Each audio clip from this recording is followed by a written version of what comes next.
आज की आधुनिक दुनिया में घर बैठे सामान खरीदना बड़ा ही आसान है। आप अपने मोबाइल से घर बैठे कुछ भी खरीद सकते हैं। इसी ऑनलाइन शॉपिंग में आजकल गिरिराज महाराज की शिला को भी बेचा जा रहा है, जिसको लेकर लोगों में आक्रोश है। दरअसल मथुरा में इन दिनों सोशल मीडिया व फेसबुक पर चेन्नई की एक company Lakshmi divine article store ने इंडिया मार्ट पर गिरिराज जी की शिला बिक्री का विज्ञापन डाला है, जिसकी कीमत 5,000 रुपये रखी है, जिस पर कंपनी ने नेचुरल गिरी गोवर्धन शिला गोवर्धन स्टोन गिरिराज कृष्ण शिला लिखा है। वहीं गिरिराज शिला का एक फोटो भी लगाया है और उसकी कीमत 5,175 रुपये रखी है। वहीं चेन्नई की कंपनी ई शॉपिंग से यह कारोबार कर रही है। जब यह विज्ञापन सोशल मीडिया और फेसबुक पर साधु संतों और ब्रजवासियों ने देखा तो उनमें आक्रोश पनपने लगा और उन्होंने कंपनी के खिलाफ सख्त से सख्त कार्रवाई की मांग की। वहीं गिरिराज जी की परिक्रमा कर रहे श्रद्धालु भक्तों ने भी कंपनी के खिलाफ कठोर कार्रवाई की मांग की। वहीं परिक्रमा में रह रहे दीनबंधु दास महाराज ने कहा, गिरिराज जी महाराज हम सभी साधु संतों और ब्रजवासियों के इष्ट हैं।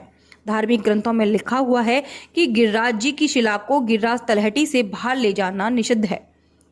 वहीं उन्होंने बताया कि एक बार नेपाल के राजा गिरिराज जी की एक छोटी सी शिला को लेकर अपने साथ गए थे और उनको खुद ही यहाँ लाकर छोड़ना पड़ा। इस बारे में यह दुख पाएंगे वो जो बेचेंगे खाएंगे, जो इसके बारे में बात है वो करेंगे तो दुख पाएंगे और जरूर अवश्य पाएंगे। ज़्यादा नहीं, साल में 2 साल में तो वो जरूर दुख देगा गिरिराज बाबा। उसके लिए वो खा रहा है तो ठीक है, अच्छा बात है। न दुख पाएगा तो नरक उड़ना पड़ेगा उसे। ऐसा है भैया, गिरिराज जी ब्रज 84 को उसके भीतर हमारे गोवर्धननाथ साक्षात कृष्ण हैं। ये ब्रज से बाहर नहीं जाते हैं। इन्हें जो गिरिराज जी से बाहर कोई ले जाएगा तो अपना सब कुछ खो बैठेगा, कुछ भी नहीं बचेगा उसके पास में। कोई इनको बेचना, जो बेचेगा उसका नाश होगा, जो यहाँ से गिरिराज जी को उठा के बिक्री करेगा उसका नाश होगा। गिरिराज जी किसी को बख्शेंगे नहीं। ये साक्षात कृष्ण हैं, ये नहीं जाते तो ब्रजवासियों के लाडले गिरिराज जी हैं। ये ब्रजवासियों के देवता हैं। आपको विदित होना चाहिए कि इससे पहले कुछ वर्ष पूर्व एक नेपाल का राजा आया था, जो यहाँ के ब्रजवासियों ने उसे मना भी किया कि आप गिरिराज जी की शिला को यहाँ से नहीं ले जा सकते हो। वो जबरदस्ती लेके गया, उसका घर ही विनाश हो गया। स्वयं साक्षात नारायण है, ये ब्रज के बाहर नहीं जाना चाहते। रविवार को मुख्य चिकित्सा अधिकारी डॉक्टर रचना गुप्ता द्वारा बलदेव ब्लॉक के अंतर्गत आने वाली किशनपुर पीएचसी का औचक निरीक्षण किया गया। निरीक्षण के दौरान वहां लग रहे आरोग्य मेले की भी उन्होंने जानकारी ली और उनके द्वारा बताया गया कि यहां पर काफी कमियां हैं, जिनके लिए उन्होंने निर्देशित भी किया। और जो यहां पर मेला लगाया गया है उसमें प्रॉपर स्टॉल भी नहीं लगाई गई। मेले पर जो स्टाफ था वह भी काफी कम है, जिसको लेकर उन्होंने अधीनस्थों को निर्देशित कर दिया कि वह जल्द से जल्द इन कमियों को सुधारें। और यहाँ तो आरोग्य मेला का बहुत ज़्यादा ऐसा कुछ दिख नहीं रहा है, तो इन सबको निर्देश दिए गए हैं सारी स्टॉल प्रॉपर तरीके से लगा के और स्टाफ को यहाँ पर ठीक से अपॉइंट करके और अच्छे से मेला चलवाएं। और गोल्डन कार्ड भी यहाँ पर नहीं बनाए जा रहे हैं, तो उसका MIC को निर्देश दे रही हूँ कि यहाँ पर किसी VLE को बुला के गोल्डन कार्ड बनवाने का प्रोसीजर शुरू किया जाए। और कुछ स्टाफ यहाँ पर पोलियो राउंड के लिए हाउस टू हाउस राउंड में पोलियो में लगा हुआ है, इस वजह से यहाँ व्यवस्था कुछ ठीक नहीं पाई गई है। तो अगले टाइम इनको सुधारने के निर्देश दिए गए हैं। अगले रविवार से अच्छे प्रॉपर तरीके से यहाँ पर आरोग्य मेला सुचारू रूप से किया जाएगा। रविवार को बलदेव में समाजवादी पार्टी कार्यकर्ताओं की एक बैठक आयोजित की गई। उनके द्वारा यह मासिक बैठक बलदेव के स्थानीय गेस्ट हाउस में आयोजित की गई थी। इस बैठक का मुख्य उद्देश्य समाजवादी पार्टी कार्यकर्ताओं को पंचायत चुनावों से रूबरू कराना था कि वह किस तरह से अपने अपने प्रत्याशियों को इस पंचायत चुनाव में विजय दिलाएंगे और किस तरह से उन्हें घर घर जाकर समाजवादी पार्टी के मुखिया मुलायम सिंह यादव व पूर्व CM अखिलेश यादव के द्वारा किए गए कार्य से लोगों को अवगत कराएंगे। इस बैठक में बलदेव विधानसभा के प्रभारी पीताम्बर पांडे व युवा समाजवादी पार्टी कार्यकर्ता बादल सिंह के साथ साथ क्षेत्र के सभी समाजवादी पार्टी कार्यकर्ताओं ने बढ़ चढ़कर भाग लिया। ये आज जो बैठक पहली मीटिंग की गई है और ये सब जो मीटिंग हमने जो बुलाई गई है ये चुनावों के उसमें बुलाई गई है।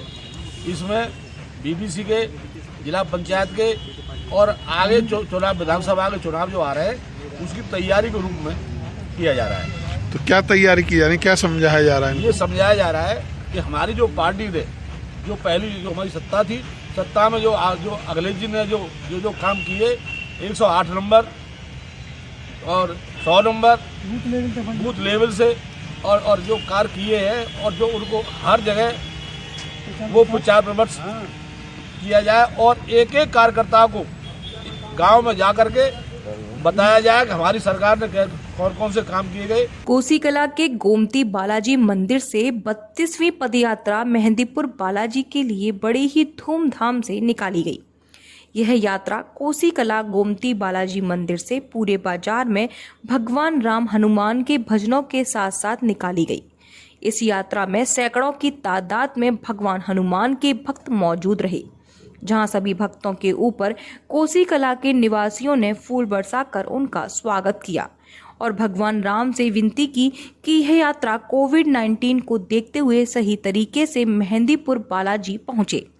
यात्रा आज कोसी से नंदगांव होते हुए आगे का सफर तय करेगी। इस यात्रा में सैकड़ों भक्तों ने भाग लिया। सभी पैदल पैदल करीब 7 दिन तक चलकर मेहंदीपुर बालाजी पहुंचेंगे। यहां पर बालाजी महाराज के दर्शन करेंगे। ये मेहंदीपुर बालाजी कौन सी यात्रा है और कितने लोग यहाँ पर जा रहे हैं? ये गोमती सरोवर श्री बालाजी मंदिर कोसी कला से 32वीं यात्रा जा रही है और हर साल इस यात्रा में संख्या भक्तों की बढ़ती जा रही है। ये कृपा ठाकुर जी की है, श्री बालाजी भगवान की है, जो मेहंदीपुर में हमारा इंतजार करते भी रहते हैं और सब सुख में हो, मंगल में हो। और जैसे कोरोना का वो संकट आया बीच में, उसको लेकर मतलब यहाँ पे भीड़ में कुछ भक्तों की भीड़ में कुछ वो मिला है कि पूरी यात्रा जा रही है? वो पूरी यात्रा ही जा रही है, बल्कि और ज़्यादा बढ़ के जा रही है और जो है सारे कोरोना का पालन किया जाएगा, सब चीज़ का पालन किया जाएगा। जय श्री राम। वृंदावन में कुंभ मेले का आयोजन दिव्य और भव्य हो, इसके लिए संतों ने अपनी अपनी तैयारियां पूर्ण कर ली हैं, जिसके चलते रविवार को अखाड़ों द्वारा जगह जगह खालसा व संतों को आवंटन किया जा रहा है, जिसमें कि सभी संत महात्मा अपना अपना शिविर कुंभ में लगा सके। जिसके चलते सभी संत लोग रविवार को कुंभ मेला पहुंचे, जहां सभी संतों ने अपनी अपनी जगह का आवंटन लिया। इसी के साथ ही कुंभ मेले में कुछ कमी भी दिखाई दी, जिसमें कि संतों ने कहा कि यहाँ हमें पर्याप्त भूमि आवंटन नहीं हुई है, जिसके चलते हमारे खालसा व संतों को जगह की और भी जरूरत है।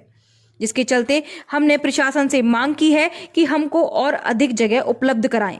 इस बारे में जानकारी देते हुए संतों ने कहा कि महंत गौरीशंकर दास, राष्ट्रीय महासचिव अखिल भारतीय श्री पंच निर्वाण यानी अखाड़ा। महाराज जी, यहाँ पे सारे संत इकट्ठे हुए हैं इस पर भूमि आवंटन के लिए। आज क्या आपने कहा था भूमि आवंटन होगी 7 तारीख, क्या हो रहा है? भूमि आवंटन का कार्य चल रहा है और ये आज से कल तक पूरा कर लिया जाएगा। तो अभी जो भूमि आपके लिए पर्याप्त है भूमि? नहीं, अभी जो हमने अपेक्षा की थी भूमि उससे कम है और हमारे कैंप के श्री महंतों की संख्या बहुत ज़्यादा है। नहीं महाराज जी, जैसे आपको मतलब कितने अखाड़े आएंगे और कितने खालसा आएंगे, इसके बारे में कोई अभी तक आपको पता चल पाया? अभी तक जो हमारा अनुमान है लगभग 250 से 300 खालसे आएंगे और ये जो मौके की जमीन है वो पर्याप्त नहीं है। उत्तर प्रदेश सरकार द्वारा वृंदावन नगर में सड़कों का पुनः निर्माण कराया जा रहा है, जिसमें कि टूटी फूटी सड़कों को तोड़कर नवीन सड़कें बनाई जा रही हैं। लेकिन यह कार्य धरातल पर काफी धीमी गति से चल रहा है, जिसके चलते नागरिक बेहद परेशान हैं। रविवार को तटीय स्थान स्थित लोगों ने इसका विरोध प्रदर्शन किया। साथ ही लोगों का कहना है कि वह 6 महीने से इस परेशानी से जूझ रहे हैं, जहां सड़कों पर गड्ढे हो रहे हैं और जिसके चलते पानी भर जाता है और वह पानी घरों की दीवारों पर पड़ता है, जिससे घरों में सील आ रही है, जिसकी कई बार शिकायत करने के बावजूद समस्या का निदान अभी तक नहीं हुआ। इस बारे में जानकारी देते हुए एक स्थानीय निवासी ने कहा कि समस्या ये है, 5 महीने हो गए, 1 सितंबर से ये सड़क खुली हुई पड़ी है। 5 महीने के बाद इस गली पे सड़क पे कोई भी फावड़ा किसी दिन बंद नहीं है। आने जाने वाले दर्शनार्थी, परिक्रमार्थी, जाने वाले, आश्रम वाले, इतनी परेशानी हो रही है। आप लोग देखें कि सड़क से यहाँ गड्ढा हो रहा है, नहीं नाली बना रहे हैं, नहीं नालों को साफ कर रहे हैं, तमाम कचरा पड़ा हुआ है सड़क पर। 5 महीने से इतनी परेशानी है जिसकी कोई सीमा नहीं। ना बिजली वाले आते हैं, न कोई सड़क, रोड वाला प्रशासन ने सत्यानाश कर रखा है। रोड आधा रास्ता तो ये बना हुआ है, आधा रास्ता बना दिया, 2 दिन में बना है। जब भी सड़क फट रही है, साली 3 दिन नहीं हुए, चटकने लग गई। तीर्थ नगरी वृंदावन में श्रम विभाग के दर्जा प्राप्त मंत्री रघुराज सिंह पहुंचे, जहां उन्होंने वृंदावन नगर के विद्यापीठ चौराहे स्थित ब्रह्म निवास आश्रम में संतों से मुलाकात की और राजनीतिक चर्चा भी की। साथ ही संतों ने मंत्री जी का दुपट्टा व माला पहनाकर स्वागत किया। उनके साथ मौजूद रहे बजरंग दल के कार्यकर्ताओं ने भी उनका जोरदार स्वागत किया। वहीं पत्रकारों से वार्ता करते हुए मंत्री रघुराज ने बताया कि आज एकादशी का पर्व है और मैं हर एकादशी को कोशिश करता हूं कि बिहारी जी के दर्शन करूं और आशीर्वाद प्राप्त करूं। इसलिए मैं आज एकादशी के दर्शन के कारण बिहारी जी के दर्शन के लिए आया। आज उत्तर प्रदेश में का किसान परेशान है, गाजीपुर बॉर्डर पर बैठा किसान आंदोलन चल रहा है, इसके बारे में क्या कहेंगे? देखिए, किसान मैं भी हूँ। किसानों के लिए कहीं कोई काला कानून नहीं है, जो कह देते हैं काला कानून। आदरणीय हमारे नरेंद्र सिंह तोमर जी ने पूछा था कि एक शब्द बताओ इसमें कौन सा काला है, और केवल आप पंजाब के किसान हैं, कुछ थोड़े से किसान मैं भी हूँ। आदरणीय मोदी जी के विषय में मैं आपको बता दूं, बहुत छोटे परिवार से वो प्रधानमंत्री बने हैं, इसलिए सबकी गरीबाई के विषय में वो जानते हैं। वो ये चाहते हैं कि मेरा किसान जो 1000 रुपये आज जो पा रहा है उसको 2000 रुपये मिले, ऐसा उनका सोच, उनकी भावना है। इसलिए वह चाहते हैं कि अमेरिका की तर्ज पर हमारे किसान भाई भी तरक्की करें। इसलिए कोई काला कानून नहीं है। मैं किसान भाइयों से भी अपील करूंगा हाथ जोड़ के, चूँकि मैं भी किसान हूं, कहीं किसान का कहीं कोई परेशानी नहीं है। उस कानून को एक बार पढ़ें, पढ़ने के बाद कोई धरना प्रदर्शन करें, इतना मेरा हाथ जोड़ के उनसे भी आग्रह है। 30 अप्रैल में जो चुनाव होने की बात आई, हाईकोर्ट ने कहा है कि पंचायत के चुनाव कराए जाए। देखिए, पंचायत का चुनाव जो है कैबिनेट फैसला करेगी, और क्योंकि उससे पहले परिसीमन होता है। अब चूँकि त्रिस्तरीय पंचायती चुनाव जो होते हैं तो उसमें परिसीमन होता है, परिसीमन होने के बाद आरक्षण होता है, आरक्षण होने के बाद ये विधिवत प्रक्रिया है जो जब से ये आरक्षण लागू हुआ है।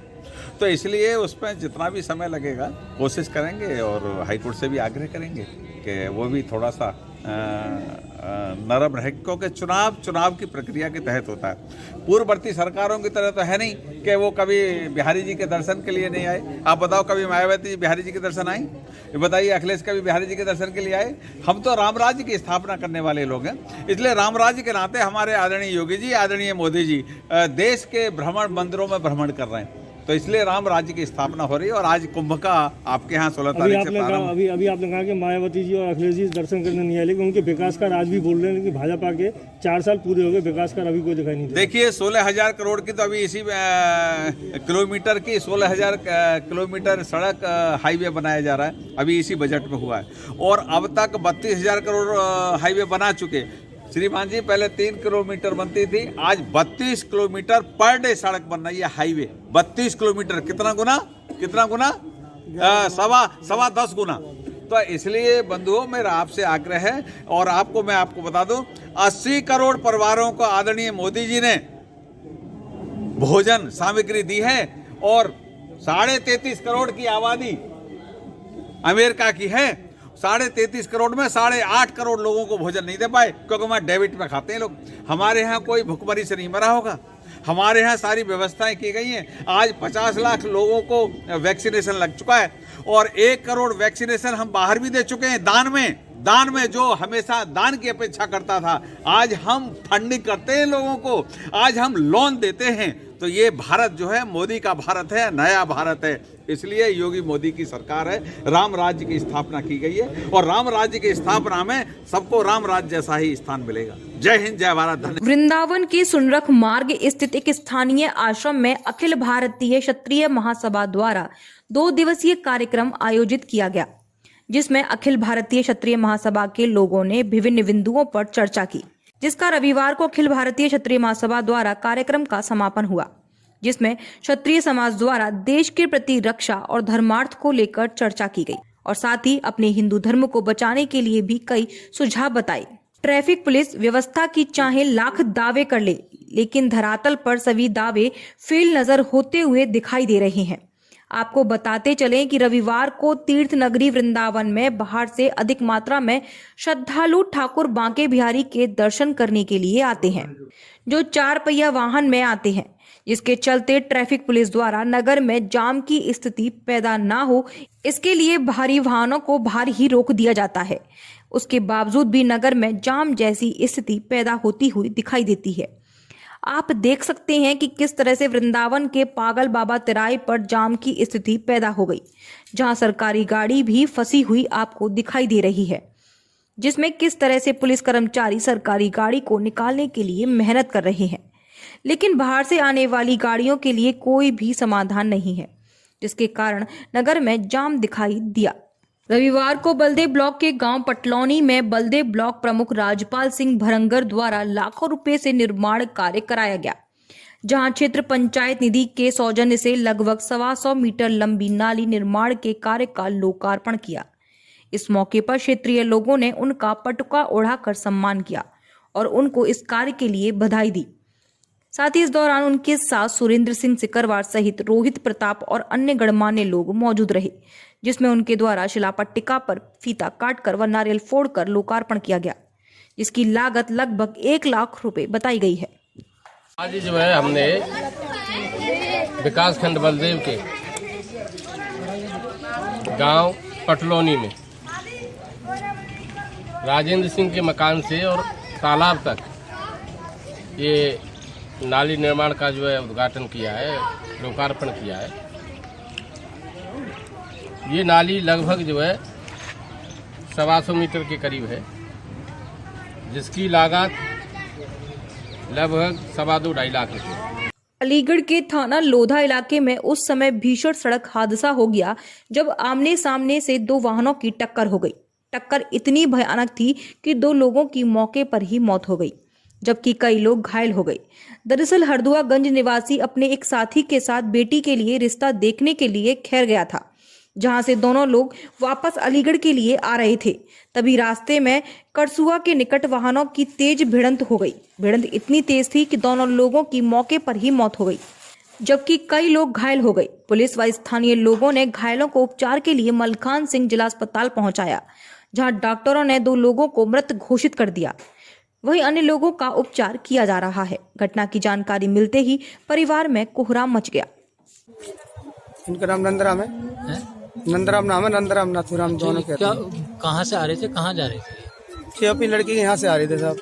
थोड़े एक बच्ची हमारी लड़की है, भतीजी, उनकी रिश्ता के लगाई थे देखने के लिए, 2 जगह काम पे गए थे, मन से आ रहे थे। तो कौन से गांव के? हरदोगंज के हैं दोनों। एक सायपुर के, एक हरदोगंज के। क्या नाम है इन दोनों? एक का नाम तो नंदराम है, एक का नाम गोपाल है। 2 व्यक्ति आए थे करसुआ के पास थाना लोधा में, एक सड़क दुर्घटना हुई थी, तो हमारे पास पुलिस लेके आई थी, लोधा थाना की पुलिस लेकर आई थी, और अज्ञात बता रहे थे, मतलब नाम पता इनका नहीं मालूम था। एक की उम्र लगभग 45 वर्ष थी, एक की उम्र लगभग 55 वर्ष थी। 8-5 के आसपास हमारे यहाँ आए थे। जब हमने उनको देखा तो उनमें कुछ था नहीं, मृत हो चुके, दोनों को मृत घोषित कर दिया। शव को पुलिस वालों ने मोर्चे में रख दिया।